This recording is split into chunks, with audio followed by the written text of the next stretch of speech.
بدسلوکی کیا ہے؟ معاشرے میں ظلم کرنا، عوام کے ساتھ ظلم کرنا، عدل و انصاف قائم نہ کرنا، یہ ہے بدسلوکی۔ حکومتی بجٹ جب پارلیمنٹ میں پاس ہوتا ہے تو پوری عوام کو دیکھا جاتا ہے۔ کسی ملک کی 10 کروڑ ہے، کسی ملک کی 20 کروڑ ہے، جتنا افراد ہے اس کے مطابق پارلیمنٹ بجٹ پاس کرتی ہے تاکہ ان کی زندگی میں انہیں سہولیات دیے جائیں، ان کی زندگی آسانی کے ساتھ گزرے، انہیں ان کے حقوق ادا کیے جائیں۔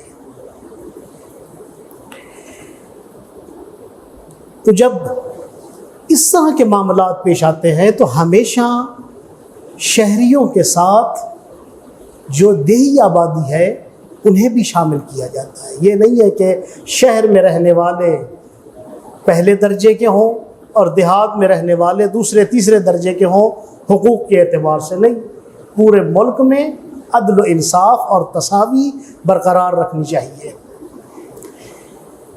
تو سب کو فیسلٹیز دینی چاہیے، کوئی محروم نہ ہو۔ یہ حکومت کا کام ہے کہ اجرائی امور میں کس طرح بجٹ کو تقسیم کرے تاکہ سب کو مساوی حقوق دیے جائیں۔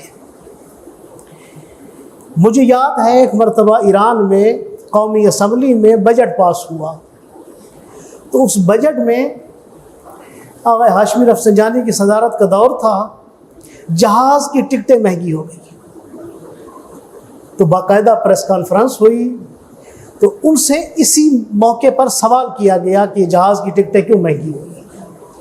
انہوں نے جواب دیا اس کا کہ یہ جو بجٹ اسمبلی میں پاس ہوا ہے، میں نہیں چاہتا کہ جو غریب بچے دیہات میں رہتے ہیں ان کے حقوق کو ضائع کروں۔